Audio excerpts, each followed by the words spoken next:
This is the Aftermarket Radio Network.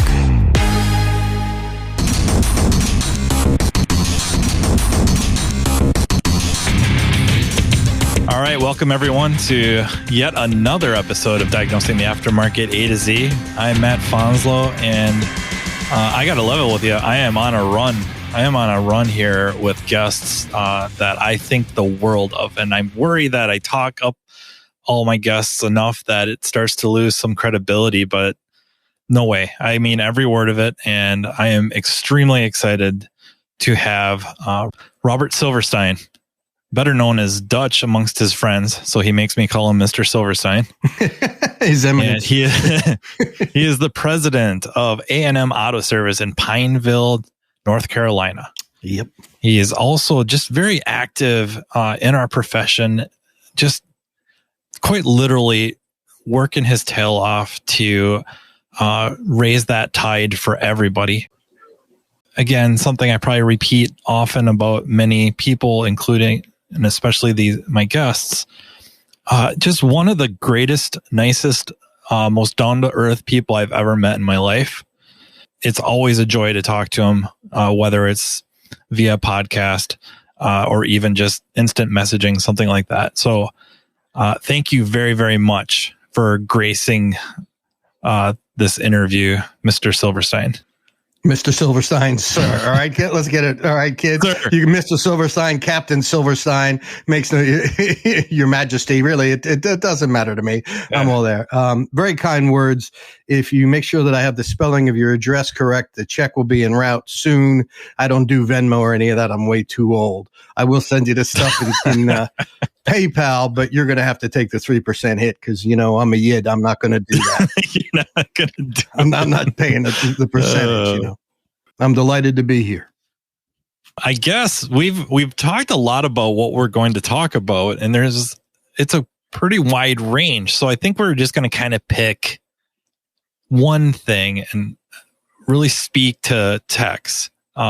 Even like myself, it's hard to know what kind of value do I really provide the business, you know, in this case, auto shop, but what am I bringing to the table, to the shop and to the shop owner and the performance of the shop that can be in exchange also, maybe negotiating points, maybe just peace of mind, but more on the negotiating end for wages or compensation. And I'm not even talking like confrontational, far from it. I don't think many people really know what are you really bringing the shop in the form of profits? Because I think fundamentally that is my job is to, and I'll tweak it a little bit for my personal preference, that my job is to make the shop or make the business as ethically profitable as possible. That's my job. I might be given a certain set of tasks or a framework of which that expectation is to be fulfilled in the eyes of management. But, you know, across the board, how can I learn or better educate myself to just know myself when I'm driving home or sitting at home thinking about things and maybe looking at, you know, across the fence at this, what looks like greener grass, or I feel like I have a legitimate position to negotiate, you know, whatever that may be, added benefits, higher wages, well, there's two ways of looking at this. The first is the intangible benefits that you're going to be bringing to a facility, that you're going to be providing the owner. And it's not something that they've designed a metric for. Okay. You're not going to get paid for this. You're going to be bringing, if you're worth a crap, you're bringing the intangibles in that, number one, you're going to be reliable. You're going to show up every day when you're supposed to show up early. All right. If you have an 8:00 start time, you don't show up at 8:00. You show up at 1:45.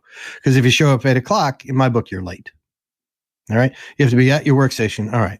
You're going to bring a level of professionalism and competency, which is going to further the reputation of the facility at which you work.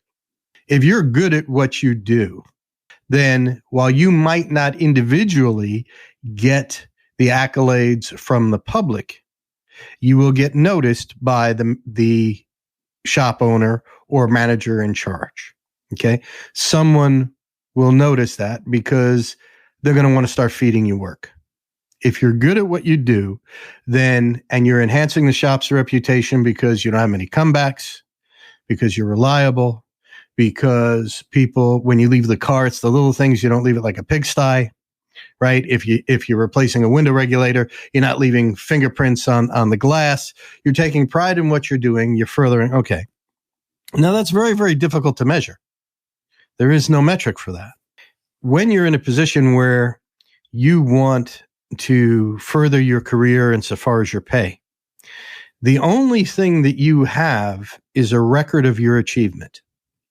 And the record of your achievement is in the form of your paychecks for the last year and your attendance roster. Because what is a complaint that is frequently heard amongst owners is that lack of reliability and the fact that this guy said that he could turn 60, 65 hours a week, and we have the work, and he's struggling for 38. He's struggling for 35. And absenteeism is a killer. So when you want to approach someone and saying, okay, I hear that through the grapevine that you're hiring, or you're seeing you answer an ad, the first thing that you need to do is you need to be able to go through all your pay stubs for like the previous year, because you want to show that you're consistent in your behavior.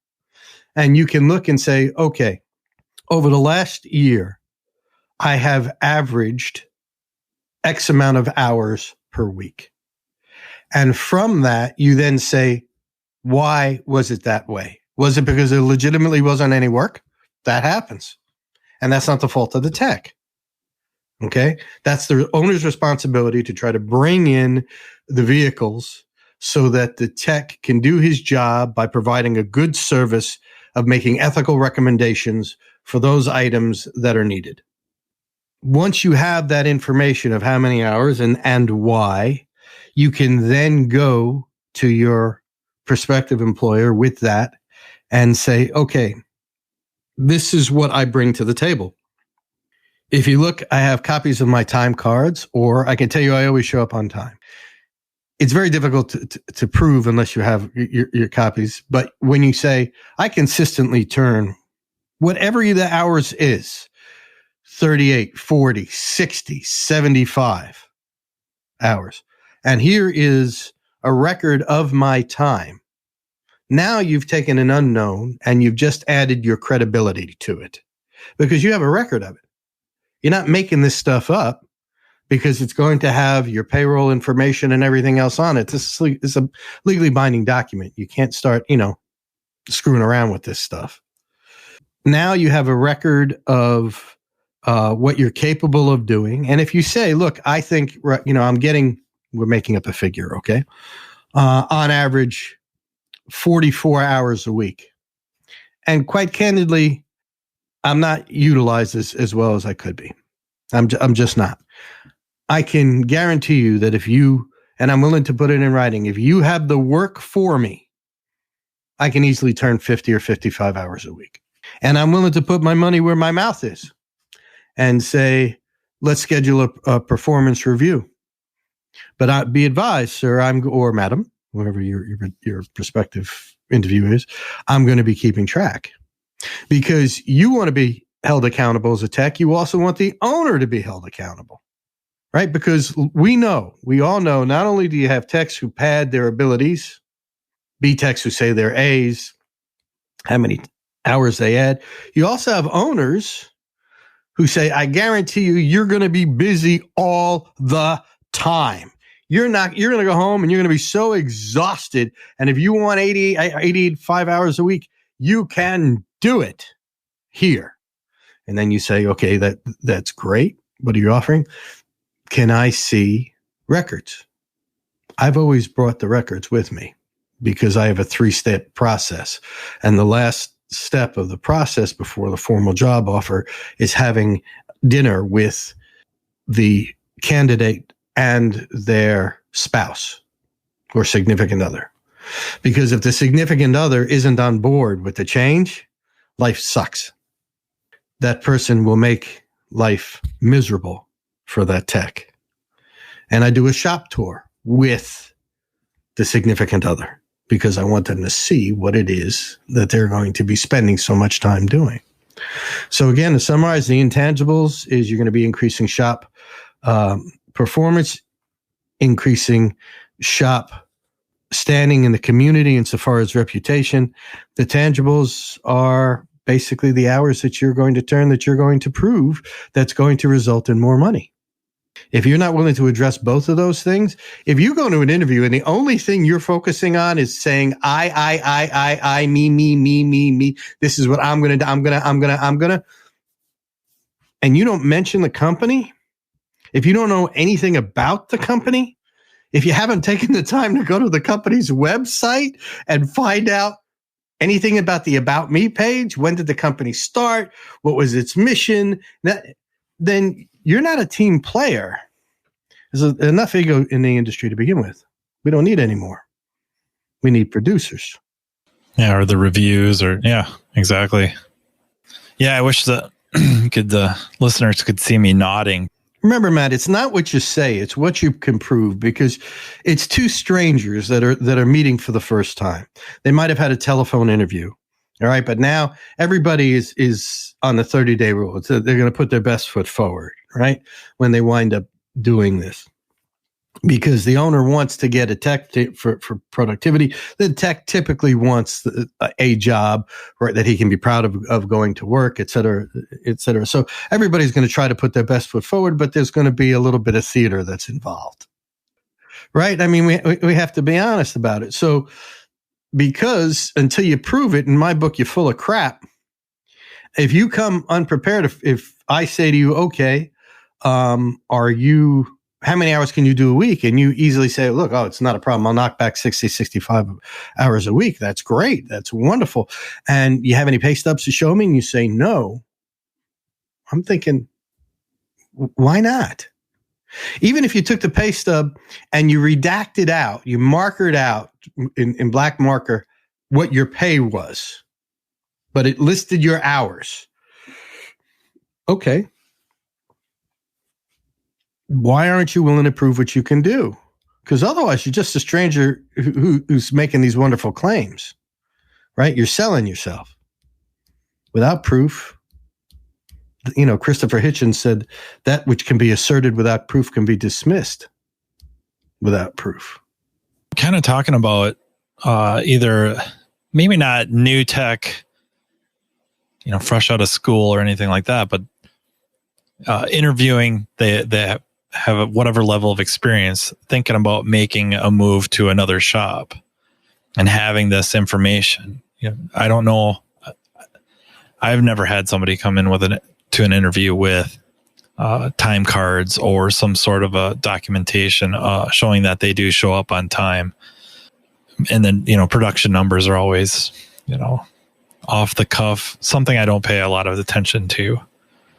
Well, you can have, a lot of guys have working interviews where they'll say, okay, come back on this day.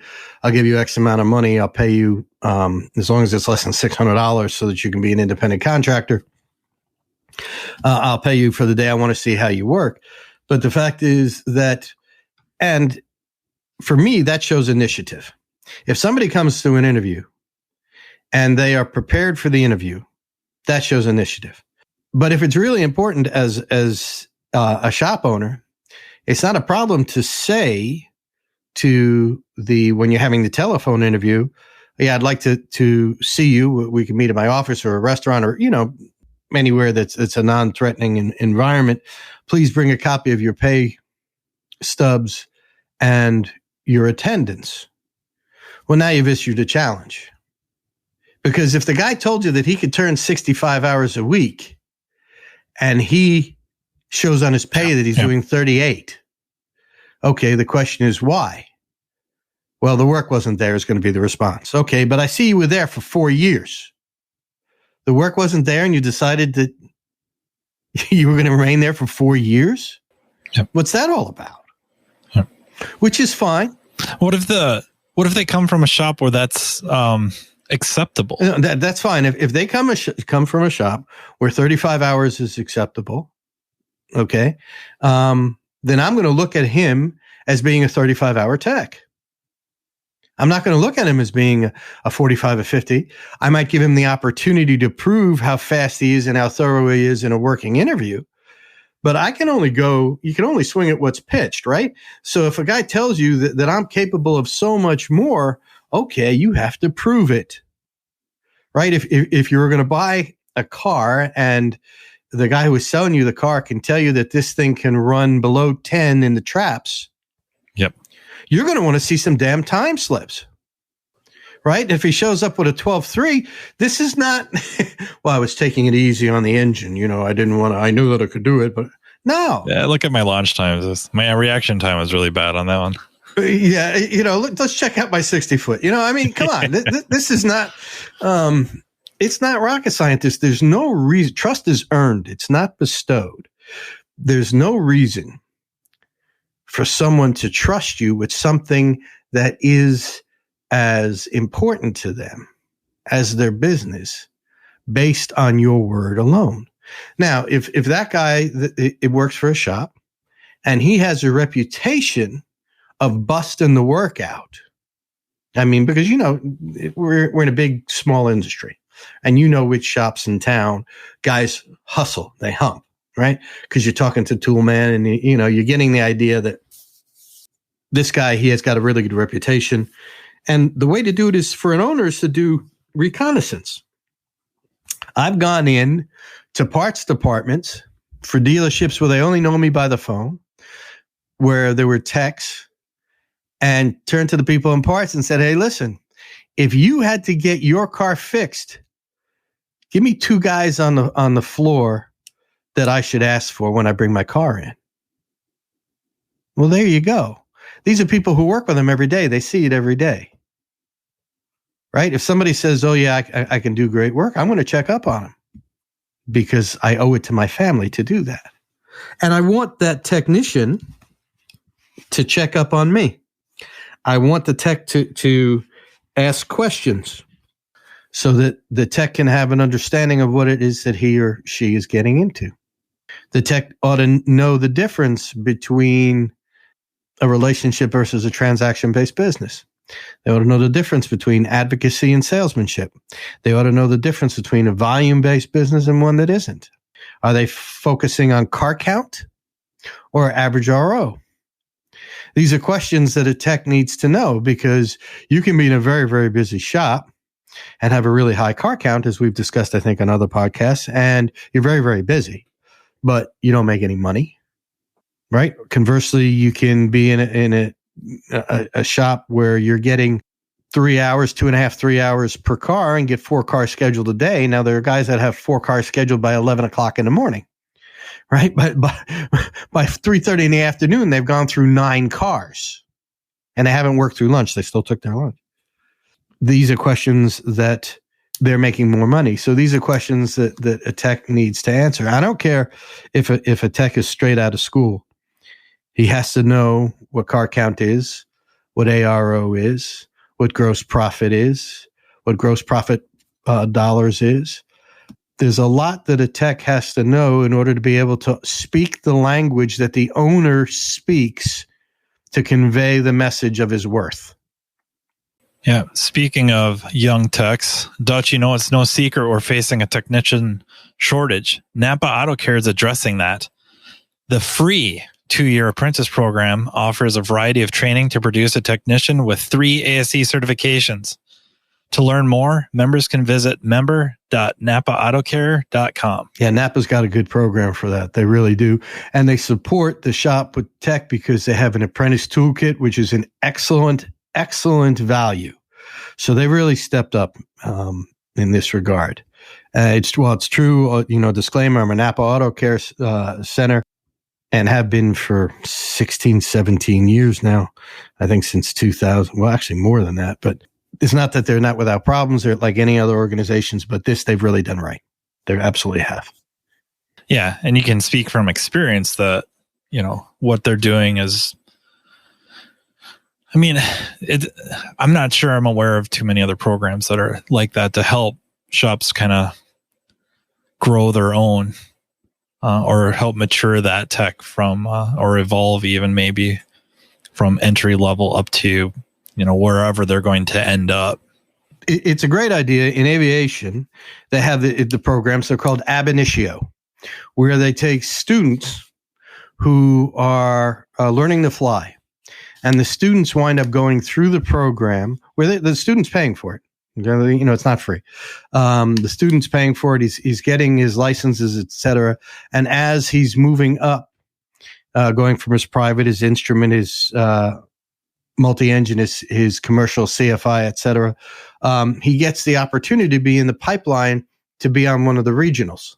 Lufthansa has a program. Several airlines have a program like this, where he's actually now getting paid to work as a first officer. So ab initio has been around for a long time in aviation, and I think it's great that it's happening here. Growing your own has its own advantages and disadvantages too, but it's a good program. Right. It really is. It's kind of interesting. I know it's probably too long ago for it to be relevant from my perspective from when I went to school, but typically what I see with young people coming in, they've had classes on interviewing. But it's kind of like you say, they come dressed a certain way, composed a certain way. They have their application or they fill out their application, try to write legibly, stuff like that. But I'm not sure they were ever educated, like you're saying, to ask those types of questions. Like, is this a volume type shop or is this an ARO type shop? What kind of a work environment am I getting myself into? And kind of having that reckoning with yourself are you the fast paced person? That bang, bang, bang, bang. I want to rifle through these vehicles, like you're saying, 9, 10, 12 cars a day or more. Or is it the other way where, 3, 4 cars on average with the higher ROs, typically stuff like that. Well, see, that's the problem where there's a really, really huge void between the academic world insofar as education in the real world. Okay. We used to say in aviation that you really wanted to learn to fly when you were a flight instructor. You got your flight instructor's rating, and that's when you learn to fly, because people would try to kill you. So, I mean, you don't know how to do something until you've actually done it. And the fact is that oftentimes the people that are teaching the classes are not successful shop owners. These aren't people that are multi-store operators who are doing this because they want to pay it forward. And all the ones that I've seen, and it's a very small data set, and I certainly admit that I could be wrong.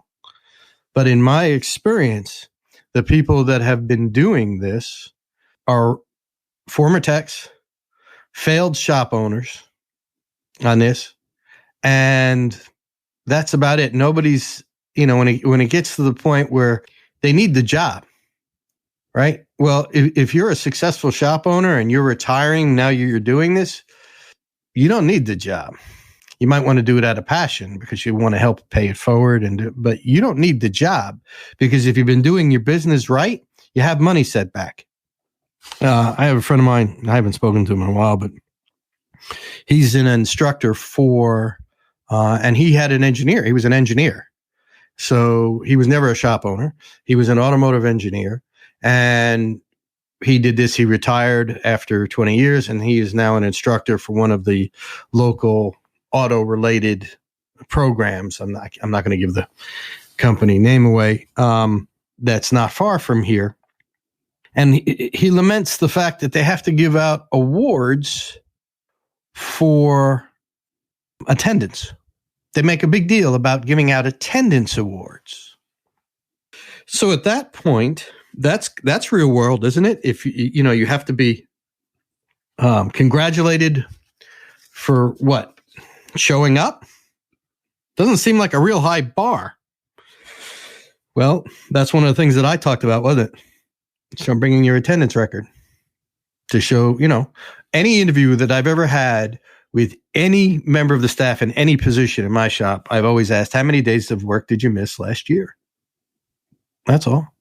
And I'm looking for an honest response because it really depends on the reason, right? Oh, yeah. Yeah, because I'm guessing the last couple of years, those numbers are inflated, depending also where you live, but a lot of them are inflated because of some mandates or whatnot. We have a customer service rep that she's missed a lot of work because her daycare has some very progressive... An abundance of caution. Yeah, they're beautiful. That's a very well stated abundance of caution when concerning COVID. So any kind of close contact, it isn't just that kid and kids in that quote unquote room. They pretty much shut the whole thing down. So there's been, it's really tough. I mean, what do you do? My heart goes out to number one, the single parents to begin with. And I've hired single parents. And when I was going to school, if you had the sniffles or you had something that was going on with you, unless it was a matter of you ruptured your appendix or you severed a hand, you went to the nurse's office and you sat in the nurse's office until your mother could come get you after she was finished with work. Right. There was no, there was no, come on, you have to collect your kid because he or she has the sniffles and we can't, and one of the people that worked for me, she, a very, very nice woman, but she had 3 children that were, you send small kids to school, they get sick. It's a breeding ground for colds, et cetera. Yeah, absolutely. And she was constantly having to leave work early and would miss days because this one, there wasn't anybody who could stay, and my heart goes out to her, but she didn't last real long here because there's only so much of that crap you can put up with. I mean, you can try to extend yourself. You're certainly understanding, et cetera. But at the end of the day, you have overhead that's got to be paid. You have work that has to be done. And Duke Energy does not give a rat's behind if you couldn't get all the work that you needed out to collect the revenue to pay their bill because you were being a nice guy because this particular kid got a bad case of flatulence. I mean, it's not, I'm sorry, it just doesn't work that way. Johnny has a tummy ache. Well, make him puke in the wastebasket and sit his ass down in a chair. I mean, I don't wish to be insensitive, but I don't care. Yeah, I'm pretty sure that happened. that happened in my time where kid went to the sick room. They called it the sick room. There's 3-4 cots in there, and he was back a couple hours later. Like, yeah, I puked, and then they go back to class, right? I threw up. I felt much better afterwards.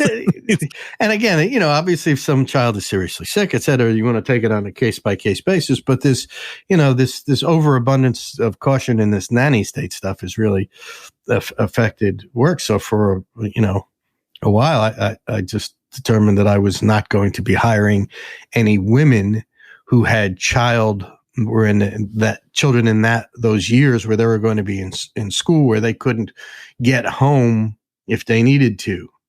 That was, if somebody stellar had presented, I might have reconsidered, but that wasn't in my plan. So if you have some of these numbers, you can prove that you are reliable, and whatever the production numbers are, let's just assume they're acceptable. What can a tech use those? How would they go about using those numbers to determine if this is going to be a dangerous framework or really dangerous way of framing this question, but I'm not sure how else to do it. But determine if they're being treated fairly. Well, being treated fairly is completely subjective. For one person, being treated fairly can be completely different than someone else's view of what it takes. What you have to determine at the very beginning is if you're going to ask for a specific dollar per hour, either hourly or if you're going to go flat rate, whatever, oh, excuse me, where's that sick room? Wait, I got a wastebasket here. I'll be better in a minute. Right. They have to be able to know right off the top that one of the formulas that they should know is if they have to know what their posted shop labor rate is.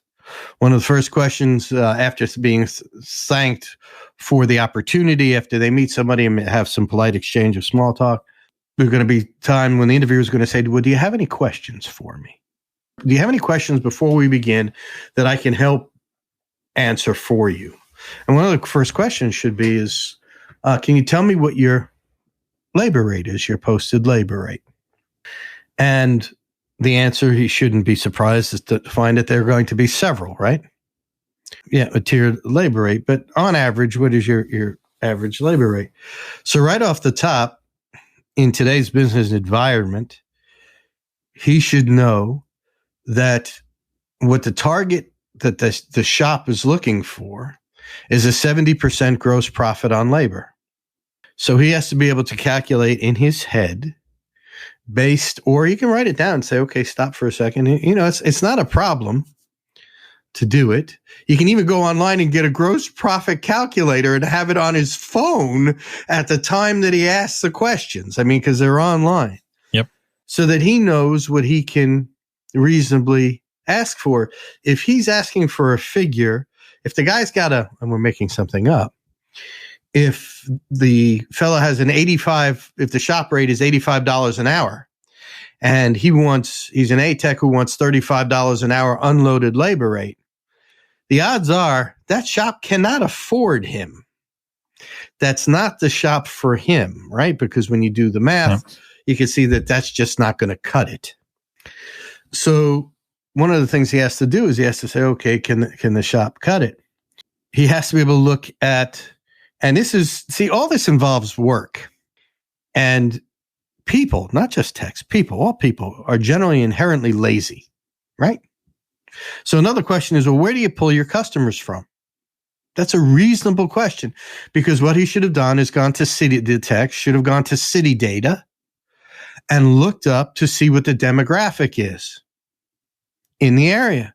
Well, if you're in a blue collar area where the average income is $38,000 a year or 40 or 45, that's going to tell you something if the owner tells you, well, we pull pretty much from a radius of 5 miles from the shop.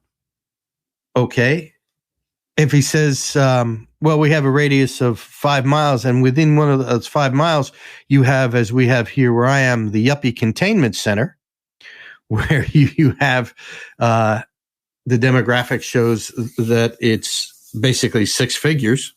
Okay.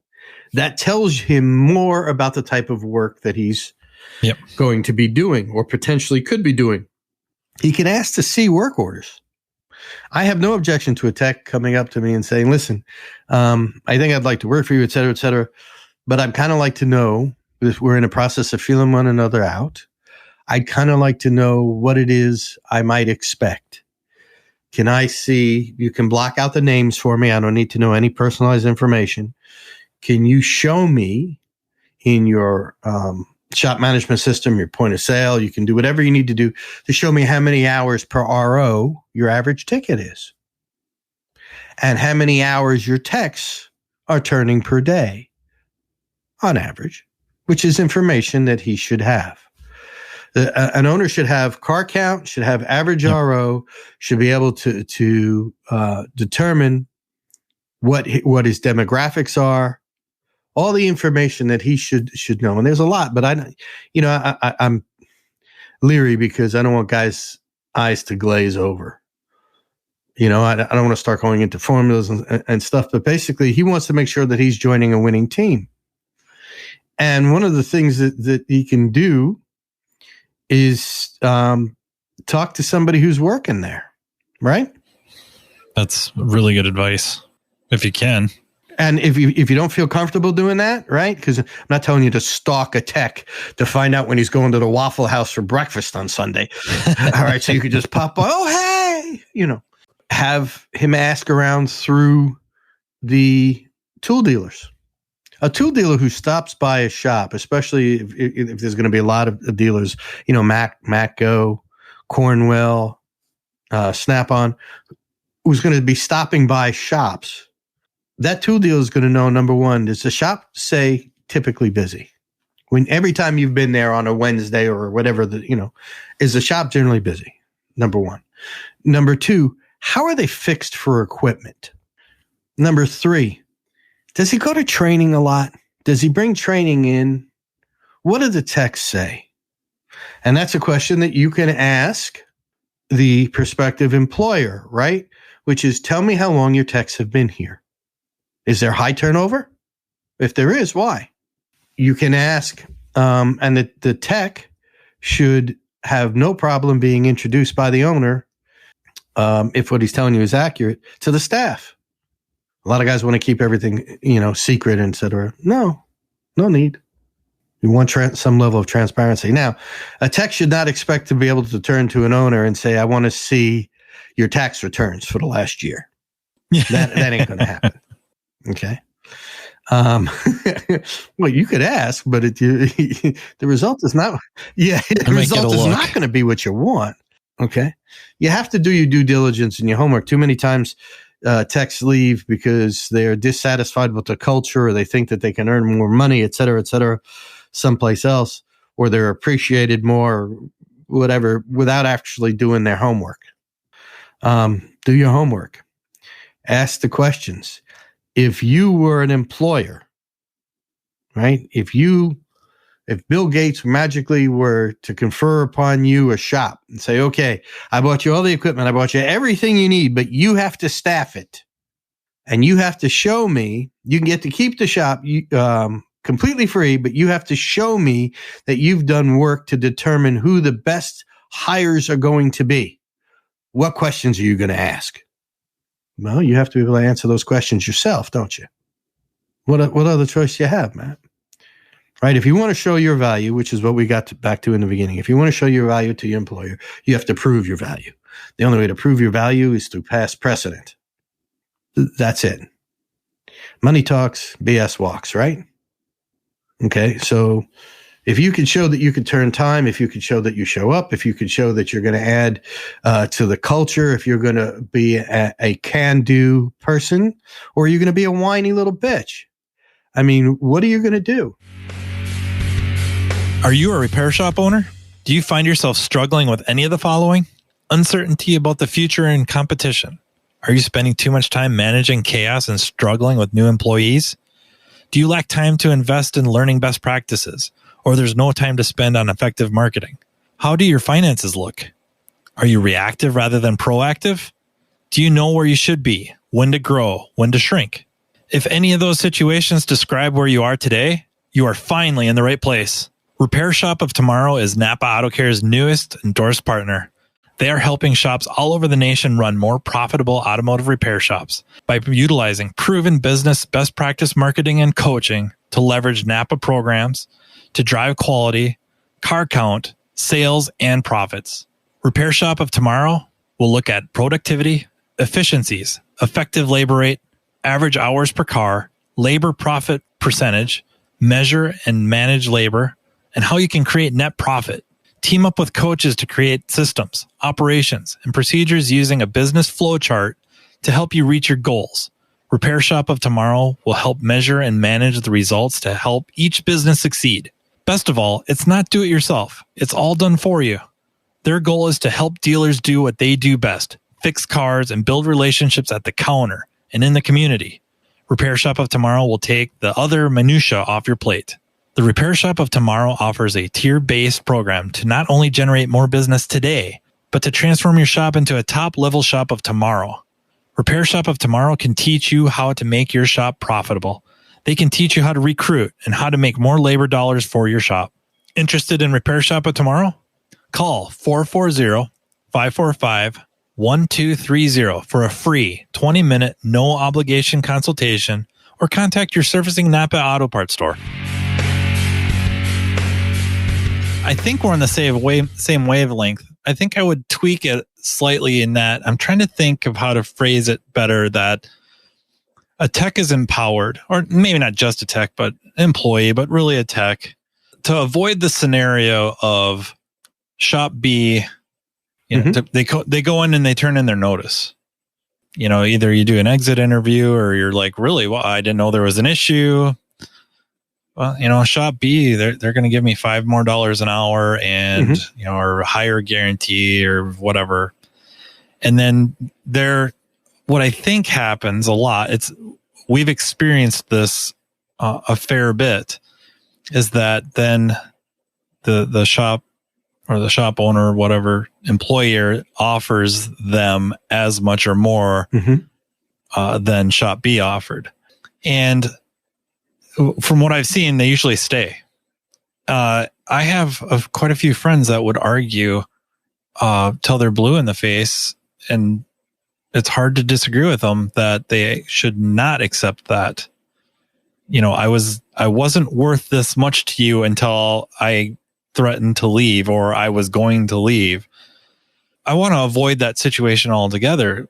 The tech can kind of assess their value so that, and I'm not trying to demonize, I don't want to sound like I'm demonizing shop owners either, because I think like you said, it's laziness, or maybe it's just complacency too. Like there's no complaints or whatever, things are going good. You get busy, there's a lot of stuff to do. There's maybe the automatic cost of living increases, and maybe not suggesting anything, just maybe when there's a shop labor rate increase, everybody kind of gets a bump. I'm not implying that that's the way it should work at all. I'm just trying to have scenarios here where the techs would get a bump that's maybe not quote unquote scheduled. And then because of that, if you don't have a proactive employer, or you're not a proactive employer, that you're on top of things like, hey, intangibles, tangibles, bump, that you're not sitting there as a tech or as the employer or manager with this scenario of, here's my 2 weeks, here's my 3 weeks. I'm going to shop B, more money, closer to home, shorter drive, whatever. They're going to let me focus on this area of repair that I like better than what I do here, blah, blah, blah. That was part of the nature of the question, is to avoid that scenario from both perspectives, as a tech and as a employer. There's a double standard that's being applied here, and I hope that, and this is not a personal attack on you, but I'm asking that you're looking at this from a different perspective. All right, and the double standard is that each of us, employer, employee, as individuals, right? We each navigate by the star of enlightened self-interest. That somebody far wiser than I said that. Okay, so your friends who say, well, in the case where I say I'm going to shop B and now they're going to give me $5 an hour, and my original employer says, well, I'll match it. And some of your friends said, well, listen, why didn't you give me that to me before? Well, because he was looking out after his self-interest. The same way, if you're looking out after your self-interest, you're going to make the move to go somewhere else. So before you make the move to go somewhere else, wouldn't it behoove you to speak to your employer and say, hey, listen, I think I've been doing a good job for you. Let's have a periodic review over the next X, Y, and Z, month, 30 days, whatever, because I'd like to have some things to talk to you about. Okay. And one of the things that you're going to talk about is a raise or training. In other words, the righteous indignation that your friends feel when they say, well, I wasn't good enough before, but now I'm going to get it. Well, that's a bunch of crap, because if they remain mute, their employer's not a mind reader, right? It's the squeaky wheel that gets the grease. They have a responsibility to relay or to convey their needs, their wants to their employer, to see if their employer is able to do that. Now, in the case with the $5, perhaps the employer would say, okay, I can do that, because in his mind, he was going to institute, a labor rate increase. So now he can afford it. Now, but whereas before he couldn't. now he can afford it because the loan that he took out on the piece of equipment that he's paying X amount of dollars for every month has been paid off. He doesn't have that debt service anymore for whatever reason. You can't automatically assume, and that's that righteous indignation that the tech has. Well, I wasn't worth it before, but now that I'm going to leave, now I'm worth it. You have no idea what that owner's going through. None. So unless you establish open lines of communication where you can talk to one another as civil human beings, you have no cause to bitch. I'm sorry, you lose the right to complain if you're waiting for reactive action instead of proactive action.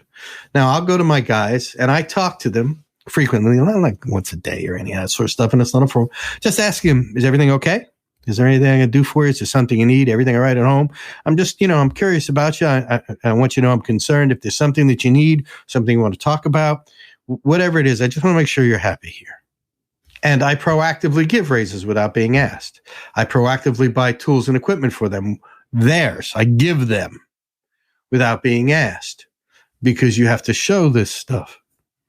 So for the tech that says, well, how do I know what I'm worth? Well, you have no idea. You're worth what your employer is willing to pay or someone is willing to pay. That's it. And because you can get more money from the other person or the other shop, that's great. That doesn't mean your first employer holds anything against you if he really legitimately can't afford it. Or how about this? He can afford it. He just doesn't want to. Doesn't he have the right to do that? Yep. I think so. No, yeah. Yeah, absolutely. You have every right to not work there, and they have every right to. This is what I'm offering. This is what I can afford to do, or this is what I'm willing to do. And if they can make more money, do anything, whatever it is, sure to commute home, because there's some things in your example that the other shop owner can't. If a guy has to drive 50 minutes to get to work, and there's a shop that's 10 minutes from his house that allows him to avoid 2 hours worth of driving in the morning, I don't care how much money you give him. If that guy is family oriented, he's going to want to go home. Right. And there's nothing that $5 an hour more is going to do for him. Right. Because he wants to be home. Right. He wants to attend his kids' ball games. He wants to do, whatever it is, or his daughter's dance recitals, whatever. Doesn't matter. The fact is that kind of is not something you're going to put a price on, insofar as $5 an hour is not going to make up for it. So the question is, how are you going to judge from the, you have to be from what the employer can afford. You have no idea what the employer can afford, except in the grossest terms, with ballparking based on labor rate, et cetera, and based on the amount of work. And you're going to have to do some calculations. So if you're at one shop and you want to leave, and and why would the employee say that? Why would the employer say that? Because even if they could afford that $5 an hour, let's say they can't, they really can't. They're going to have to dig into company savings to get this. They're not, the employer wants to bank X amount of dollars. He's not going to be able to do this at this point. The cost to onboard a new employee is stupid expensive. Advertising, lost productivity, et cetera, et cetera. It's just ridiculous. It takes time, and you're losing. So it's not just a matter of the $5 an hour. It's a matter of the advertisements that you have to put in the paper, the lost revenue, the opportunity cost of that, because when that employee's gone, you're not getting work out the door. And if the employee was decent, if he was a solid B who wants to go somewhere else for whatever reason, you finding another B who's going to be able to come in and immediately take his place insofar as efficiency and productivity is not really likely. Not if the guy's any good. He's going to take time to spin up. He's got to get good at the shop and feel comfortable. I'm trying to think, like, analyzing where the questions come from and why I ask them, and why it's interesting, and why I feel like those listening, those are the types of questions they would ask. Is, I think it's been, and this isn't like a statement. This is, I think we've had it been told now as technicians long enough that we've kind of been dumped on for many years, undervalued, not just by the public, but by our employers. And so now with the short or, technician shortage, or I think it's employees shortage across the board right now. We're trying to play catch up, or trying to get a sense of what it means now. Where do we fit in the world of skilled trades? And, I know there's a lot going on with it, even, at our shop too, just thinking about all the overhead, and some of it's self-imposed, right? We do it to ourselves. But also the issue I find is the value of the machinery that we're servicing, or the vehicles have a value. And you start approaching a certain percentage of the value of that to repair it. And it's much lower than some of the other skilled trades. So, while our skill sets may command certain compensation levels outside of auto repair, getting that to translate inside auto repair gets to be it kind of gets dicey. It starts feeling like it almost hurts us. So I think the reason I'm asking is, I got to believe there's a lot of people sitting at home, a lot of techs feeling undervalued, underappreciated, but then really not knowing how they can go in the office and say, like, or the owner's office, the employer's office, and say, hey, we got to talk about wages, and we'd have to factor in cost of living and where you live and all that. But just having that, having a little bit of knowledge to be able to go in there and comfortably say, based off these knowns, cost of living, shop labor rate, my build hours, my production, and then what I feel are these intangibles I bring. And I don't know if, they can't put a dollar amount on it, but it's contributing to this, to be able to ask for however much that dollar an hour, or, wage, salary at the end of the year is, to be able to comfortably and confidently ask that. And even if it puts the ball in the shop owner's court to sit back and have to go, like, I might have to change things, or like you're saying, I'm not willing to pay it. Sorry. And I'm not trying to make that sound bad either. That is not a quote unquote bad thing to say. It might be bad from the technician's perspective who's asking for the raise, but in the grand scheme of things, I'm not saying that's fundamentally bad. I don't want to perpetuate the evil shop owner, designation inappropriately. Technicians now are going through, and it's funny, the parallels, and I think it's kind of giving me a different perspective. Technicians now are going through what pilots are going through. For years and years, there was a glut of people who were willing to fly for virtually no money because they had to build hours in order to get hired on with the airlines. We had, there was a very, very famous, it was a commuter based here out of Charlotte that had first officers that are flying transport category airplanes that were on public assistance. They're on food stamps. And when the airline that I worked for laid off pilots because of the economy, and some of those pilots went to the commuter where they were picked up. When the president of the company came down, one of the guys asked, he said, look, how is it that you can possibly justify paying so little to first officers that they are qualifying for food stamps? And at that time, the president of the company was absolutely nonplussed. He said, look around. Do you see any empty seats? He has a responsibility to the corporation to pay as little as possible for labor. And for years, it was the same way in the trade, because not only were there guys who were my generation and some subsequent generations that wanted to learn about cars and wanted, got involved actively in the hot rod hobby and, really, but there was always a guy who was willing to undercut the shop up the street because of the hero complex. There's always somebody who's willing to do it cheaper.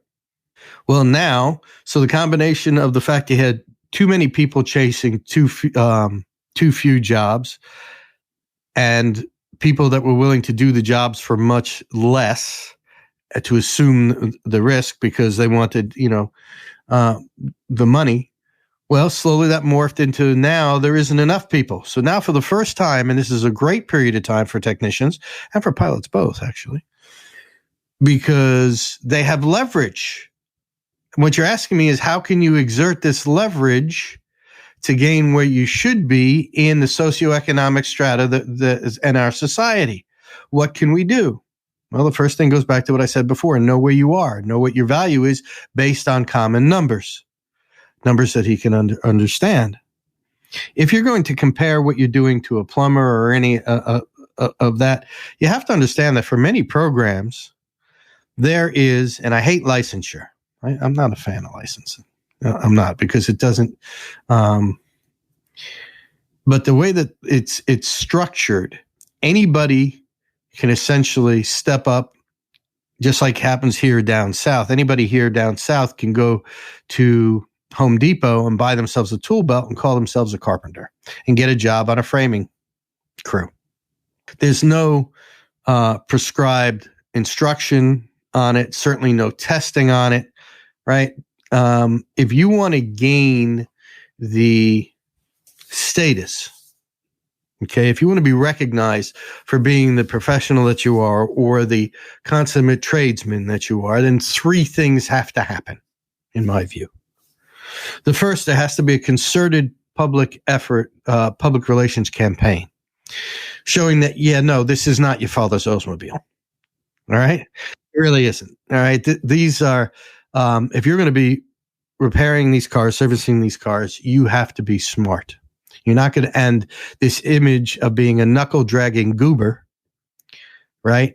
Where being a technician is a consolation prize, has got to end. And the only way to do that is through education, public service spots, et cetera, et cetera. For me, the ASC has failed in this regard. Okay, that's just my personal view. Number two, there has to be practical tests.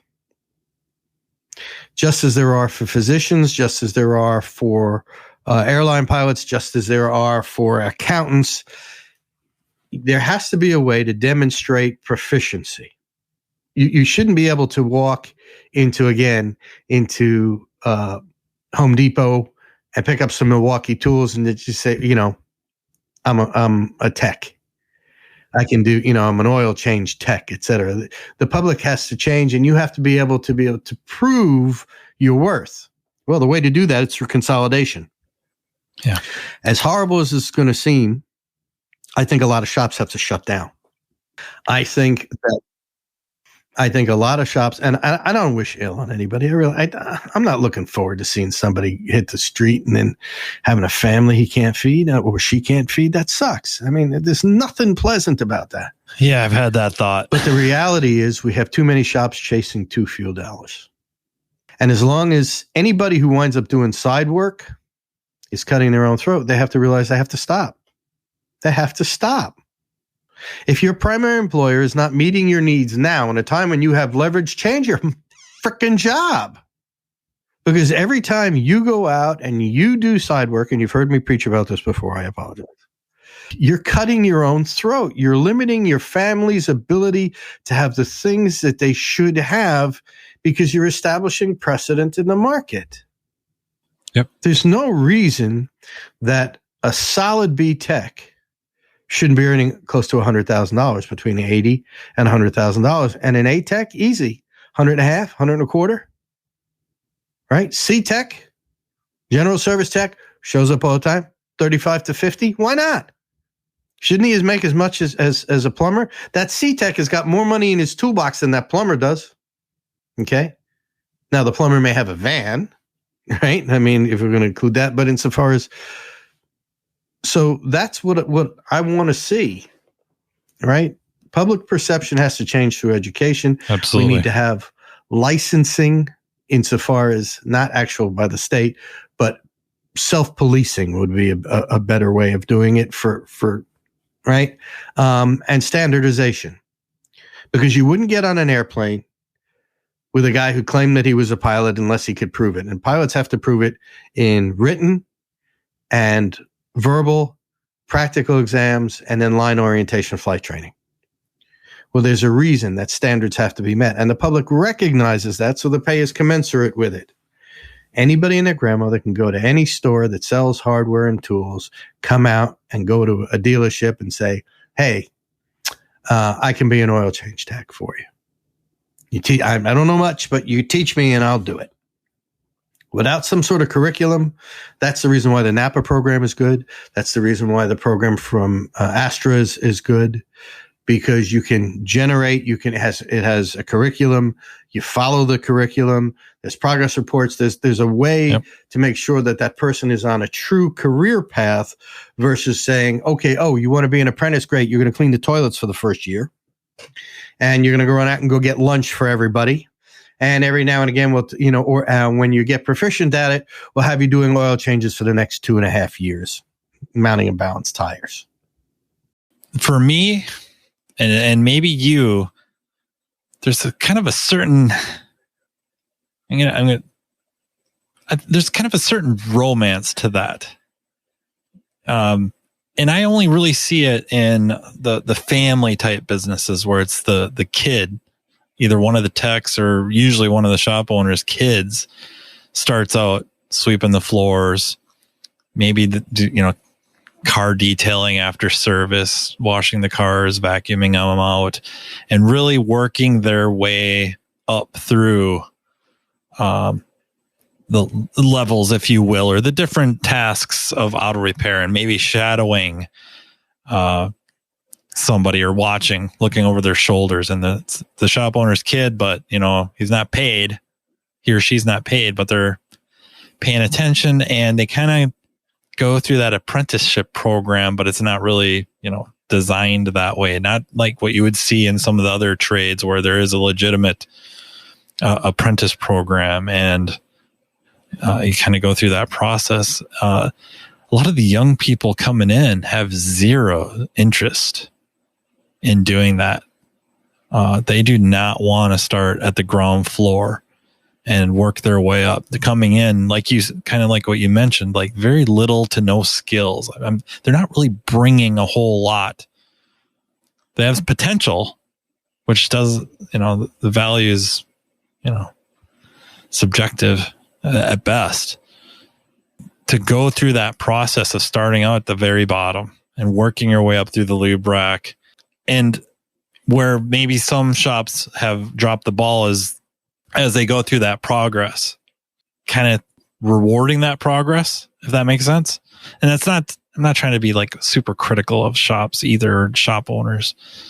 There's a lot of stuff going on, a lot of stuff, broken that's outside of that, but we don't perpetuate it necessarily that well either for that, coming up through the ranks and working your way up. And then something I feel very strongly about that I think is getting better and better every day, every year for sure.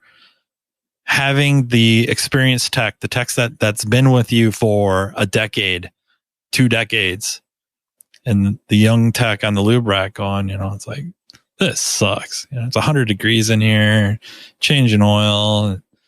It sucks. I'm not making all that much money. And my buddies, they went to, they're working at a factory. They make more money than I do. And that journeyman tech or that master tech, the one that's been with you, taking the kid aside and saying, look, this is a great place to work. This is a great profession. And yes, right now, your buddies are making more money than you. But you keep at it. You keep working on this area. You're really good at this. Need a little more work on this. And you start getting on where you're, doing some breaks, that type of work. Those guys they'll never catch you. You're going to do just fine. I'm happy. I got a nice house. I got whatever. Yeah. However they're going to qualify that. Basically boosting the profession itself and the shop they're working in. And that to me is a really powerful marketing program that I don't know happens enough. I think it's getting better. Don't get me wrong. Better, like you said earlier, it's never been in my memory this good. I probably have to go man, I don't know what, back into the 60s, 70s, 60s when it was 50s? 50s. After the war, when the economy exploded and the opportunities, a lot of guys were coming out of service with motor pool experience. There were, that was, and everything was really, we were focused on a manufacturing economy instead of a service economy, and guys could build a good life for themselves at that time. Basically you're an old soul. Okay. And I speak this affectionately. The romantic idea that you have falls flat on its face because it relies on deferred gratification. And deferred gratification is frowned upon now. The idea of sacrificing today for the blessings of tomorrow, by and large, has been eclipsed by what can you do for me now? I graduated college. I want 6 figures. I don't plan on putting more than 38 hours of work, and a whole bunch of entitlement issues that are brought. So yeah, obviously the programs, the apprenticeship programs that you spoke of that do exist, that are structured, are wonderful, but you still have to find a person who is willing to take it in the shorts for a few years and be uncomfortable, and to look and see his friends that have eclipsed him and may have that house sooner than he is, or drive a nicer car than, or got married, or now on their second kid, or any of that, while he's struggling. That's not an easy thing to do. It relies on character, which is in short supply. Yeah, I'm with you. I'd love to see it, and I'm enheartened, just like you are, to see that these programs are now being reinvigorated and brought back. But it's going to take a lot more than that. And the only way to do it is for a mother to want to be able to see, if a mother to turn to her kid. Imagine two old ladies are talking. Okay, they're on a park bench, and their kids are grown, and they haven't seen one another for a long time. One's going to turn to the other and says, what is your son? Oh, my son's an accountant. Oh, that's very nice. And you're saying, oh, he's a plumber. Oh, it's good. He's good. He's a plumber. Yeah, sure. Right. Because saying that they're a plumber, okay, has a certain status that's involved with it. Right. Plumbers earn good money. Okay. That's what that says. Now same women. Oh, my son's an accountant, and my other one's a mechanic. Pause. Right? Because there's no status that's involved with that. Not status insofar, but there's no recognition of the sacrifice and the work that's involved. Because in the mind of the public, it hasn't changed. And if you look at it, if you look at shops, why should it? Because they're advertising tune-ups. Really? I can't tell you the last time I changed points. Right? You look on some of the paperwork from the shops, what they wind up doing on their 30-point courtesy inspections and stuff, and it says check mixture. Really? How you doing that, sport? Fuel trims. You got an ASC test, check drum brakes? Really? Really? Carburetors? Really? Nice. I mean, look, you give me a Rochester Quadrajet, I'm a happy camper. Right? That's not a problem. I'll rebuild that son of a bitch all day long. I'll forget where the check balls go, but it'll come back to me. Not a problem. Do you put the pad under those plugs, or do you epoxy them? Oh, no. You leave the plugs alone because you got to play. No. No. Put it. No. What are you kidding me? No. I'm old school. Hell, when I was coming up, you wanted your car to sound mean. You flipped the air cleaner cover over. Whoa, that's you were hot stuff then. I learned the firing order of a Chevy 350 before I learned my own Social Security number. I mean, are you kidding me? So no, I encourage, and one thing that I forgot to mention before is that aside from those things that I mentioned, I really think that techs have to learn terminology so that they can speak to owners and the people that hire them in the language that they understand. You have to create that line of communication because, number one, you want that owner to know that you're not no dummy, that you understand business, so that you're not going to ask for anything that's unreasonable. There was a forum, I'm not going to mention the name, where this technician simply did not understand why he was not entitled to 50% of the labor rate. And he was going to argue till he's blue in the face. We did this. This happened in the 60s. This happened in the 70s. This happened in the 80s. There's no reason why I should not be allowed to get 50% of the labor rate. I haven't earned it. What's changed? Nothing's changed. Everything. He, went off on a rant, the moron. But okay. So, the fact is that when you say stuff like that, you're showing your ignorance because you don't have a clue. You're so focused on yourself that you don't know what the hell is happening to the outside of the industry. Right? I'd love to be able to have the same expenses that I did when I started turning wrenches in the 70s. I would love it. Not a problem. Right? How many subscriptions did you have to pay for when you're working on your Rochester Quadrajet? You bought those motor books or the Mitchell books once every few years. Yep. Yeah. I've got them upstairs, man. That's, I still have stuff from 64. At one point, my friend who was the engineer, I had every owner's manual, not every shop manual for every car that General Motors produced for 20 years. He was an engineer and he had them, and I bought them for $500 because I wanted them, and I filled a storage building with them. And then ultimately, many, many years later, I pitched them except for the ones for the Camaro, the Corvette, et cetera, so that because I knew I could sell them on eBay and make my $500 back. But yeah, that's what you have to do. You have to be able to speak in the language, and you can't expect that an owner just knows. Well, he just knows I haven't gotten a raise in a year. Well, everything else. Well, if you step outside of your industry and look at other industries, okay, other businesses, what other businesses always have a cost of living raise every year, index raise every year, as a percentage of all the businesses that are out there? I didn't get one every year. I worked for a Fortune 100 company. I didn't get one every year. I didn't know of anybody that did.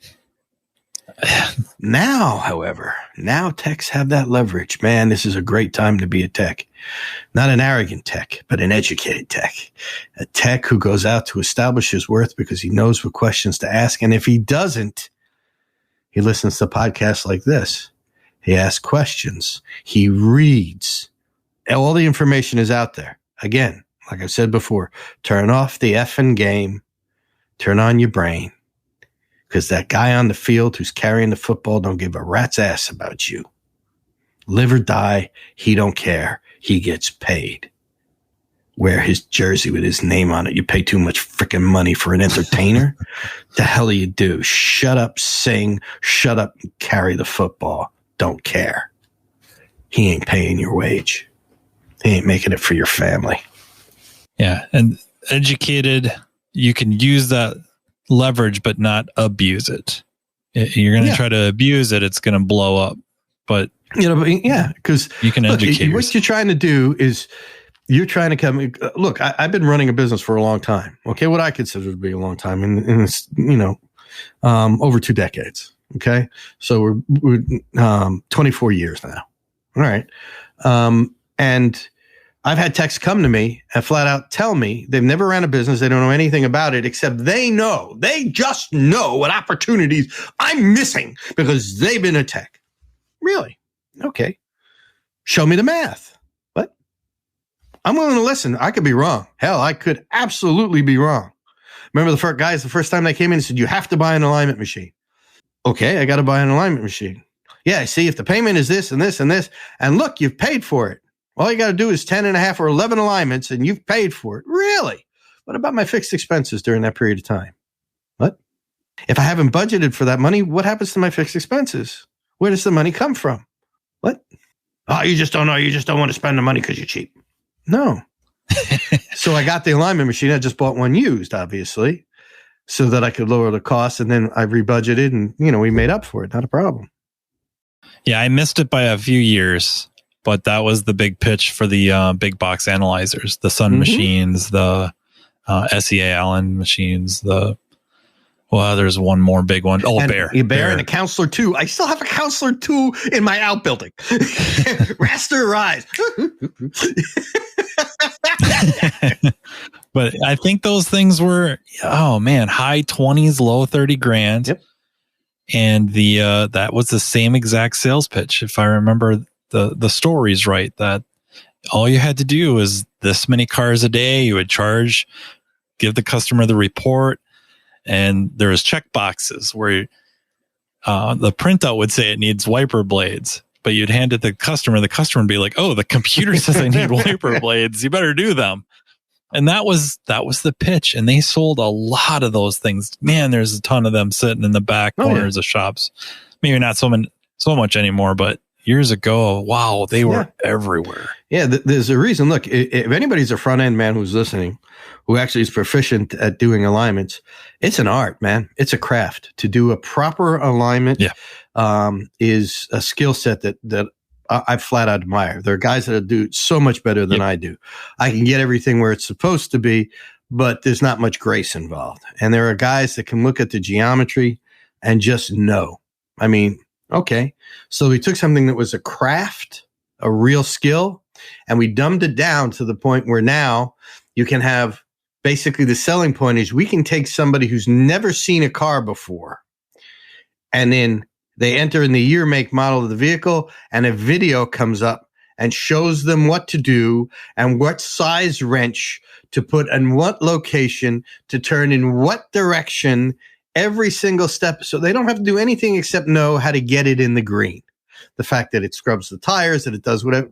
Green is good, right? Set the tone and let it go. And they call that an alignment. Well, that's not an alignment. I couldn't agree with you more. I've had this discussion with a couple of techs. It's one of those, I think it's one of those few areas of auto repair, especially nowadays, where you could have the reputation in town as being the guy. So you kind of have the diagnostics end of things.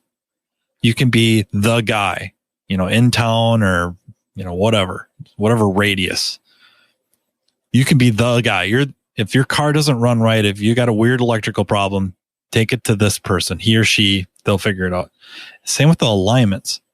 You can't get that alignment right. Your car's chewing up tires. You've been to 2 or 3 different shops for their alignments. That I know there's the guy. He works here. And after that, it gets pretty rough. You don't really have the brakes guy. You don't really have certain other areas of the auto repair where you could be just known as, the one. And that could be an actual, almost pedestal or specialized skill. Shoot for, I guess.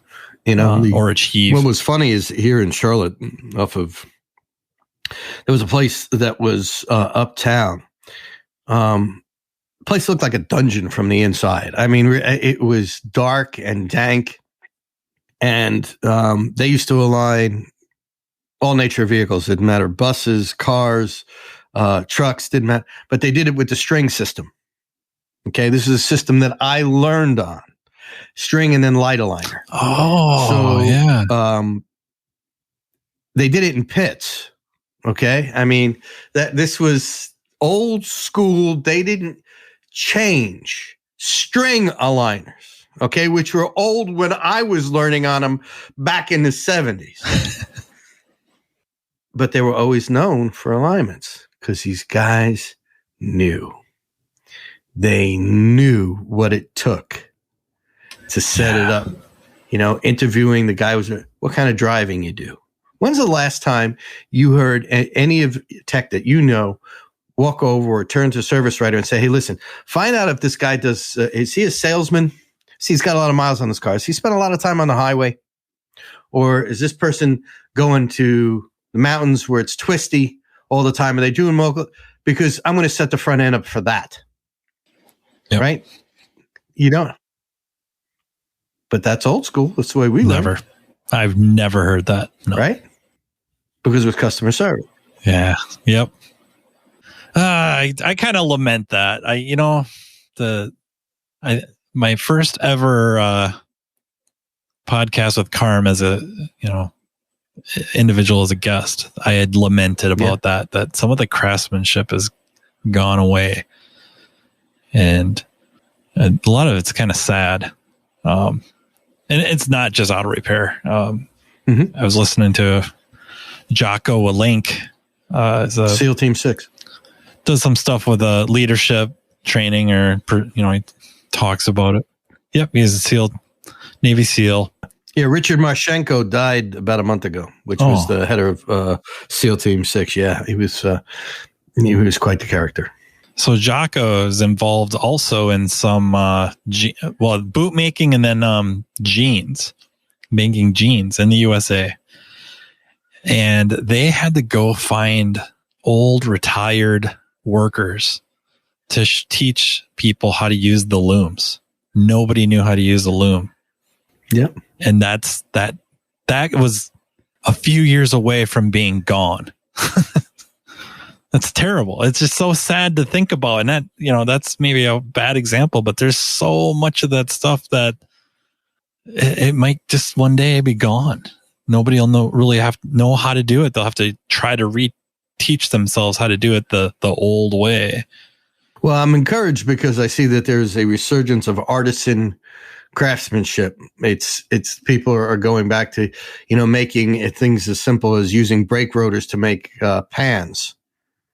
Cast iron pans and steel pans in this country, handmade boots, etc. There are a lot of the older stuff is coming back, which really makes me smile. Because, like you, I lament not seeing it, but auto repair as a service has become a commodity. Yep. And as a commodity, it's faster, cheaper. Who could do it faster? And your example about Rolex and not finding, about the looms, Rolex had the same problem with the Rolex Daytona, which enjoyed a resurgence. It's a watch that you saw that was Paul Newman had. Well, they didn't have anybody to make it, so they had to bring the retirees back to teach the younger watchmakers how to make this watch because they didn't have it. I'm a watch collector. So auto repair has become a commodity. And it isn't valued as a service anymore.